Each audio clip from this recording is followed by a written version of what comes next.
What else should we talk about next in this wonderful film? Again, we get Scott's introduction, just him being across the street eating half a cake, and just he's just mad at all these Bruce Lee freaks who are moving into the Seattle area. This, you are absolutely, what a wonderful point, because if you ever needed, like, there are some directors who might have some subtlety or build a character's villainy, like, throughout.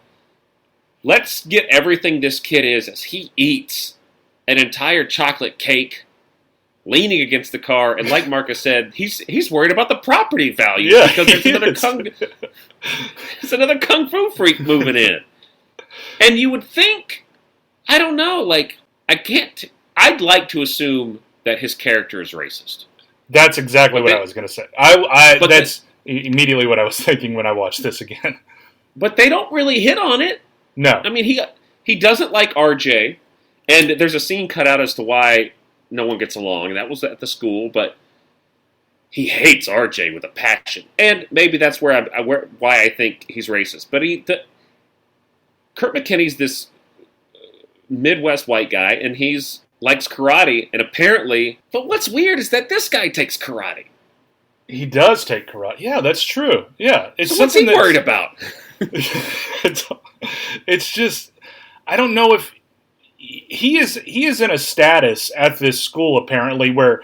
I don't know how he has these people following him, like at the restaurant where he's just like, stay with me and you'll never go hunt. Like all these, you have Rat Tail guy with you who is just like at your beck and call. Yeah. You have all these like good looking younger teenage kids. You had some girls there and all of them just adore Scott. I mean, I don't know what double life he's leading, but it's... And how does he get so much money? I mean, you saw his stepdad or his real dad. I don't know if it's his stepdad or his real dad. It's not a good situation. It isn't. It didn't look like a healthy household. All he had to do was pressure wash the windows. And he's just shooting Coke cans. And like, you can knock the skin off of somebody, and he shoots RJ with that pressure wash. Like, poor dude, kid. Man. Jeez. That's a hate crime. That's I mean, you're so right. Like, I don't know why he has this entourage with him. I guess he buys all their food, and that's the only reason they like him. But they are ready to go on a dime. As soon as he's like, oh, boy. Yeah. It's RJ. Follow me, guys. And they go out there, and they get ready to, like, beat this guy down as a group of people. But luckily, Kurt McKinney comes, and it was one of my favorite fight scenes as a kid. Oh, yeah. That initial entrance of McKinney jumping in, like when Scott's pulling him by the legs and his other buddy has him over the railings of the fence and he jumps in and kicks him and kicks Scott. That is like one of the... I remember like putting out like a bench or a chair and trying to jump over that and practice kicks like that all the time. And that was so fun, man. And that is how Kurt McKinney enters a fight scene. Yeah. In this movie, there are 3 fight scenes where he basically jumps into frame kicking. Yeah, he does it. Yeah, he does it to save his dad, and he does that cool like front flip into the ring to kick Van Damme off. So but it's a wonderful fight scene. Burger Time is no longer. It's a different building now. Is that right? Yeah, and that's what I was talking about. Like, if we have time, if we can see it, like the mural is still... I don't know if it's that same mural, but when I looked it up on Google, like for the locations, that there's a mural on the back wall, like in another building that's adjacent to it that you can see, and I think that same building with that mural is still there. Oh, boy. For that area, yeah. What a time.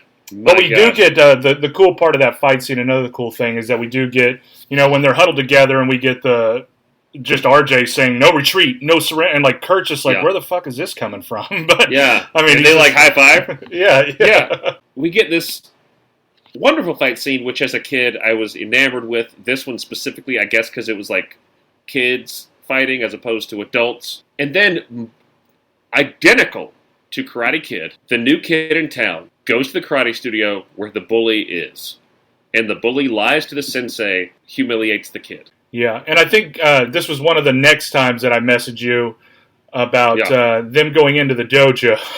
It's good. They walk into the dojo, they're looking at all the trophies. RJ seems to know what's up with old Dean, and what's the Ian, the sensei there at the who's who's traveling right now because he's big shit. He's in cross country tournaments and everything too. They just watched him win a trophy on television. Somehow I don't know what station it was. Yeah, and so they're looking at all the trophies. They get signed up. Dean's a nice guy at the start, and I'm sure he is. Well, maybe he's not, but he thinks nothing of it. Signs Scott up, lets him know what's going on. Hey, you'll take the class for free. Let you see how it's like. I mean, it seems like an infomercial for any dojo in the 90s. Yes. Try a class. How to run your dojo. It really, you're absolutely right. It's like shit, what are those videos you do? Industrial is what they're called. Industrial starter video. Yeah, so it's like... Onboarding, Yeah. It's like, so, you've bought a karate dojo. Let's talk about how to get people in the door. Like, it's one of those. Yeah. And so he just says, grab your gear, go suit up, and meet out on the floor, and we're going to practice. Yep. And RJ, for some reason, follows him into the locker room. Yeah. I would just be like, Adam, dude, I'm good. Yeah, man. give me some space. Yeah. But they both go in. They look at the lockers. They are enamored with how nice this place is. Yeah, they are like poor kids who snuck into a country club or something. Yeah, it's the Bushwood of dojos in Seattle. and Kurt lets RJ know, hey, this dojo is nice. I think I am going to sign up. Yeah, I'll probably sign up. Yeah, I'll probably sign up. And it's said with this weird level of arrogance that Kurt McKinney has about, I don't know, it's such a weird and unnecessary scene. Why not say, you got your dojo? Yep. Cut to the scene where the bully's talking. Like, why are you... I guess they're trying to make it seem like everything's cool and that it's going to be a big deal and he's excited. But he doesn't seem that excited. And God knows why RJ is there. You do have some undertones of arrogance with McKinney. Like, it's like, he's a nice guy, but also, like, he thinks he's the hot shit with this red belt that he's bringing from Sherman Oaks. and let's not forget that he takes advantage of a lesser belt in the sparring session at the beginning of the movie. He does, yeah. When he's in his dad's karate class, he just punches this kid in the fucking face. Yeah, just a full contact and just knocks him down. Yeah, he Bruce Lee's him. Yeah.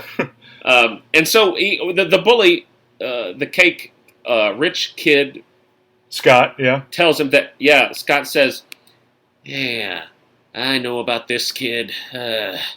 He thinks Seattle karate's a joke. And that Sherman Oaks karate or California karate's better. And Ian flips the fuck out. He does. Dean, yeah. Dean does not like this idea. And he puts him in the ring with, like, a legit black belt kickboxer. Yeah, with Sugarfoot. And And he gets his ass kicked. Gets his ass kicked 3 times on the floor. And, yeah, it's... It is Karate Kid. Like, that's what it is. I mean, it is that. I don't know. Maybe Kurt McKinney, has no idea about it. And I'm sure you ask any of the producers or screenwriters in that, they'll be like, yeah, we were going on the coattails of Karate Kid. But yeah, of course we were. It's pretty much the beats of it. And the next scene that I want to get to is the party. Because there's a lot that goes down in this party. It's insane. Let's talk about the fact that he has a girlfriend, right? And you never meet her. He just shows up and they start kissing. When did he meet her? So the only thing that anybody says about them meeting or anything, she says, he's a friend of mine. She's telling her girlfriends, he's a friend of mine from L.A. We met last summer, and that's it. That's all we know.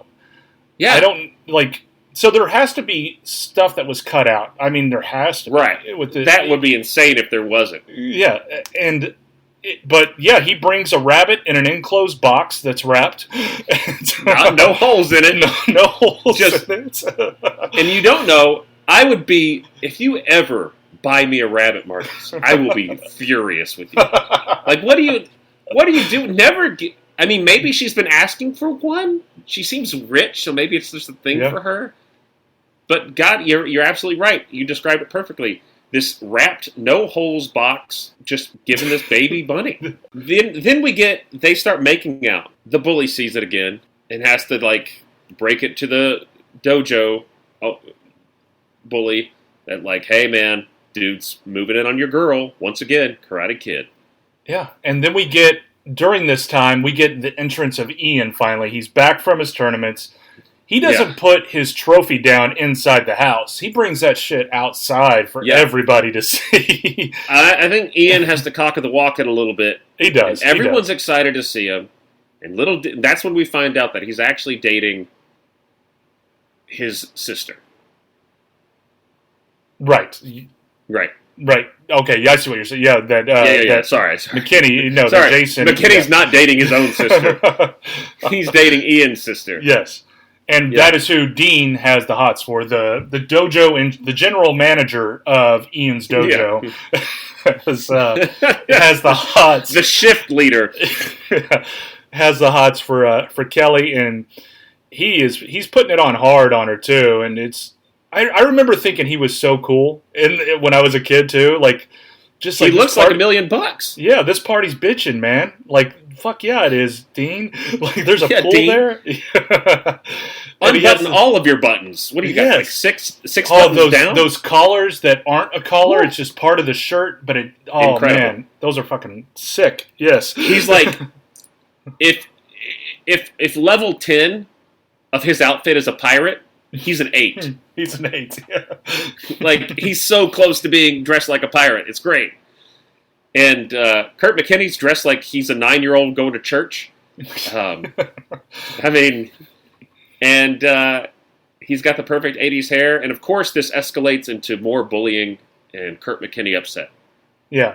But also, it results in a phone call that Ian gets from the organization during this party. And the acting is phenomenal by by him, by Ron Pownell, that taking this call. So we get that the organization has moved their reach to Seattle, and they're expanding. They're expanding, and it's as good as taken. But they let him know, hey, we're gonna let's meet in the dojo. We need to get this thing settled. And the inquisitive look on Dean, like on Ian, he knows who he's talking to. We can tell that he knows. Right. But at the same time, it's like all this is a surprise. Like, he's like, I got enough shit on my plate. I just got back from these tournaments. Yeah. You know, and it's just these wondering eyes. It's like the father in the hospital where he's doing the acting with his eyes. And, you know. It's, and that's one of the ones where I'm sure the director was like, cut, we got it. And everyone else is like, are you sure? Are you sure? The actor was like, I kind of forgot what I was saying. They, nope, we're good. Like, you know, it's like, I kind of flubbed. Nope, we're moving forward. And and then we realize that the reach of this mafia, they have expanded their grasp to the West Coast. They want all West Coast karate schools. I'm guessing just banks and money laundering maybe goes faster from West Coast to international. In your Cayman drop-off points or your shell corporations that you have. Yeah, your shell corporations called karate schools. Eventually, go ahead. Oh, no, I was just going to say, we get that information that Ian is tied up in this as well now, too. But also, shit gets aggressive fast at this party once it breaks out with Dean and Jason.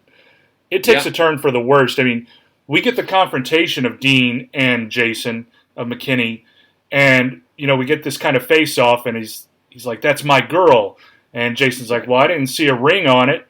And Dean says, I wish I could use this line. She's spoken for. Her brother's my sensei. Like, this is the coup de grace of bro code. Yeah. Like, boom. Straight shot to the chest. Good luck coming back from this one. Her brother's my sensei is this you have no reach here. This like 1600 feudal Japan law. She has been claimed in honor of the dojo. But no, and that is a pretty sweet line. I wish that could have somehow been in your vows to your wife. Yeah. But yeah, we get some good roundhouse. Dean gives him a good roundhouse, just totally, demoralizes Jason. I mean, he turns him into a cuck as the Republican